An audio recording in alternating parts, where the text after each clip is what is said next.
Today's episode of Wine and Dime is sponsored by Rooted Planning Group, a fee-only financial planning firm that believes life is about events, supported by your dollars and cents. And we want to help you achieve your goals. Hop on over to www.rootedpg.com to learn more about the services.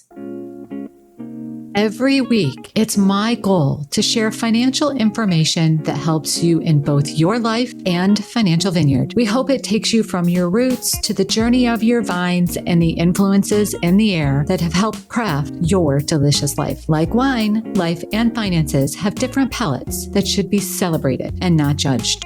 Hello, Wine and Dime listeners. Amy Irvine here, and I'm going to be sharing with you a bit of information that I learned while I was at a conference in early February, with a company called LLIS. For those of you that don't know what LLIS is, it is a company that writes life insurance, disability, long-term care for fee-only planners. So they are the folks that we work really closely with, since we don't write life insurance policies or long-term care policies or disability policies, because they pay in a commission manner. That's just how insurance policies pay as a general rule. So since we can't accept commissions to be considered a fee-only financial planner, and we don't accept anything from LLIS either except education, they are the ones that actually write the policies when we recommend it for a lot of our clients. So they're one of our predominant providers. They offered a conference in February on Clearwater Beach, and they went through some amazing information that I thought would be nice to share with you. So I'm breaking this up into two parts so that you can learn what I learned at that conference. Now, I know insurance doesn't sound like it's the most exciting thing in the world to learn about, but I'm hoping to share with you some really important information that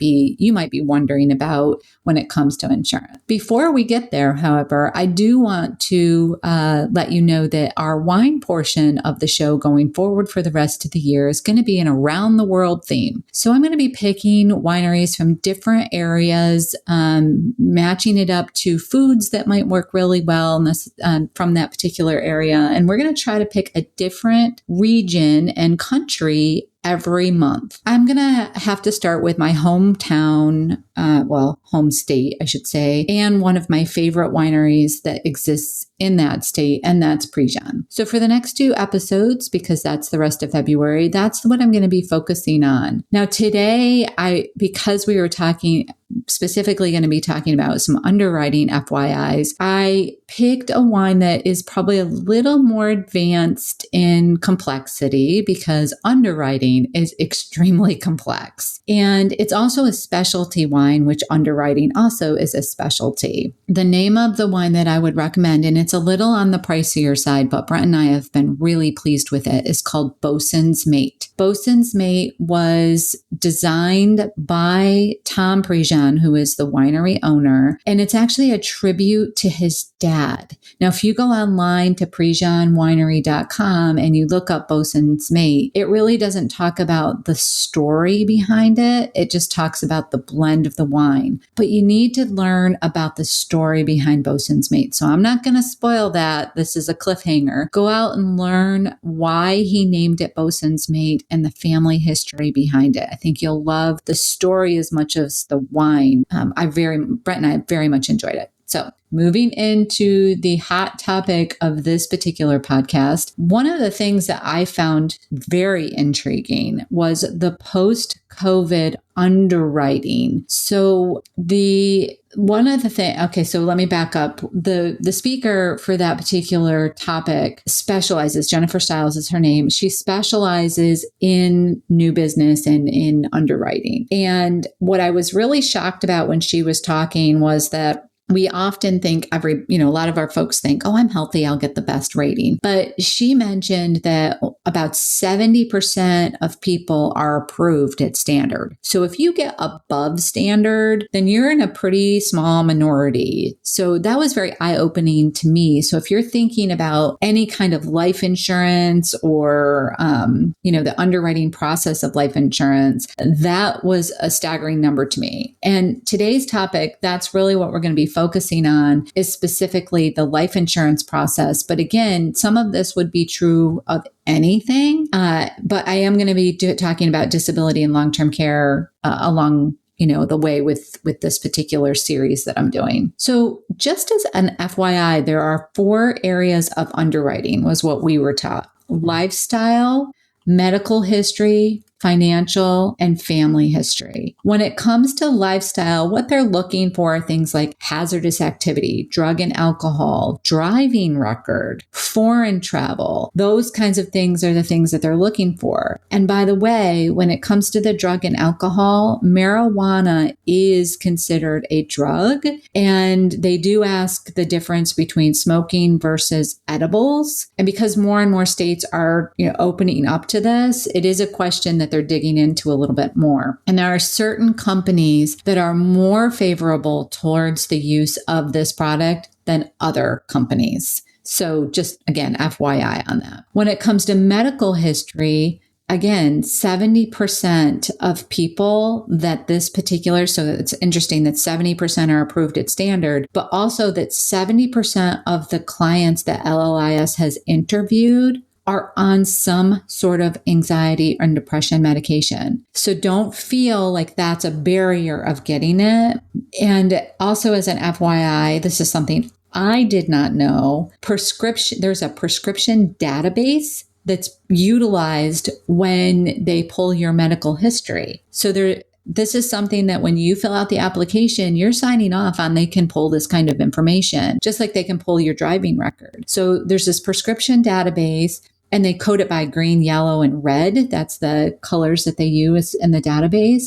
I did not know that actually existed, but it does. And then they, of course, are going to look at your medical records, which typically takes about 30 days to gather that information, unless your physician has electronic health records. You may be able to get, that information a little bit quicker if that's the case. There's also something called MIB, and we were laughing because it's not standing for Men in Black. It's Medical Information Bureau. Anytime you apply for insurance, it's entered into that database anytime you apply for insurance. So they do that because they want to make sure somebody isn't over-insured for any particular reason. And when we ask that question, like, what's the big deal? The reason actually is because you're going to laugh, but the reason is because insurance companies could actually be held liable if an individual is overinsured and they are murdered because they are overinsured.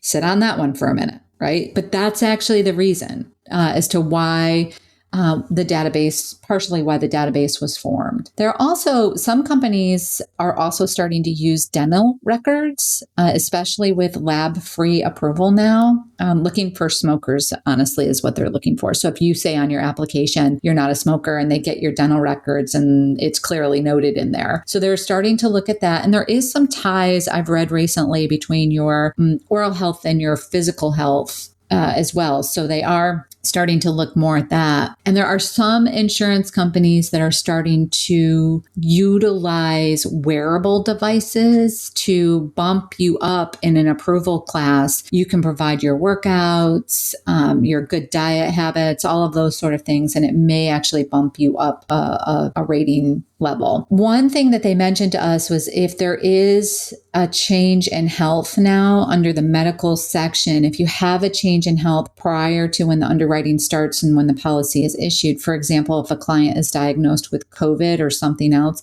we may need to wait 30 days to actually get the policy in place, even if they've gone through the underwriting. Hopefully that doesn't start the process all over again, but it could. On the financial side, one of the things that they want to look at on the financials for underwriting is just to make sure that there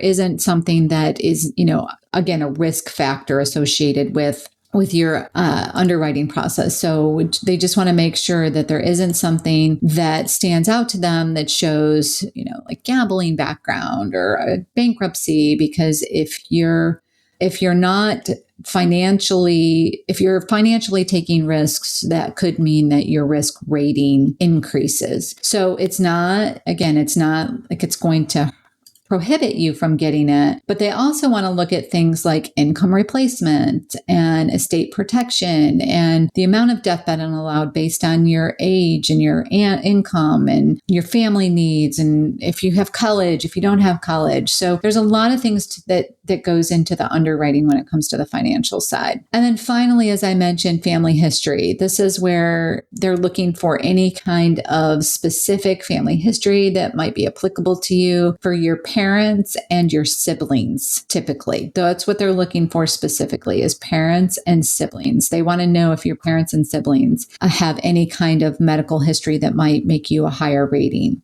They specifically want to know diagnosis a lot of times for parents and siblings prior to age 60. And for long-term care, any parental history of dementia could come into play. There are a lot of companies that are now starting to promote themselves as possible lab-free companies, but it's only about 30% when it comes to the medical side, as an FYI. And if they, especially companies were looking to keep this kind of thought process during COVID, but the automated underwriting is getting more and more common. However, that has its pros and cons, because sometimes people will answer things in a certain way, and if you had a chance to talk to an agent, you might misunderstand what the question is what I'm getting at. But more and more companies are going to that automated underwriting. The consumers can get a report if it comes back, if there's some reason that it gets declined, but they do have to ask for that. So if you apply for something and it's this automated underwriting and they decline it for something, you can ask for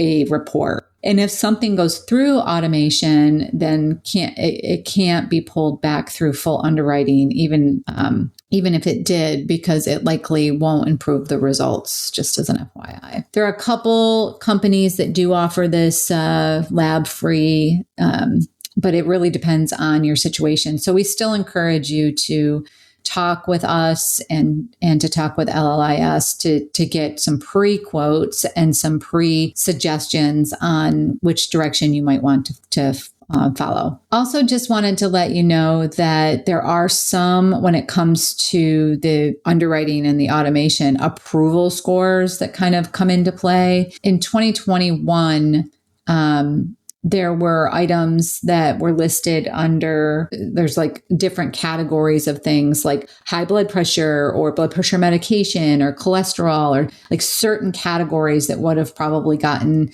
you covered. But now post 2021, it's probably not likely to get preferred, even though it would have prior to 2021. There's a whole charting system. They use these scores for approval. So again, FYI, it is something that you should be aware of, and we can dig into in your specific situation should you have the need for something for you or your family.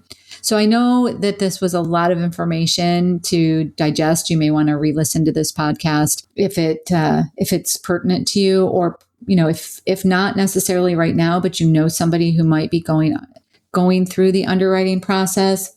You may want to forward this podcast to them to listen to and, think through their situation. None of the things that I mentioned is going to prohibit you from getting life insurance. It's just simply something that you should understand. So, because there's a lot of confusion, like I think I said initially, a lot of people think, well, I have a really healthy lifestyle. I'm pretty healthy. Things have definitely changed over the last few years, and standard is still good. Just, we don't want you to think that you should go into this with I have a really healthy life, so I'm going to get preferred. Only 30% of people actually do get, only 70, most people get standard is the way I should say it, because some people get some standard and some people get preferred. Well, we appreciate you listening to the show today. We hope you enjoyed this episode. We would love it if you would share it with your friends and rate us on iTunes so that more people can find us like you did. Also, feel free to go out to rootedplanninggroup.com. So it's rootedpg.com and sign up for our newsletter, because we constantly have information coming out that you might find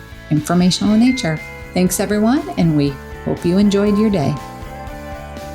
And that will about do it for today's episode of Wine and Dime.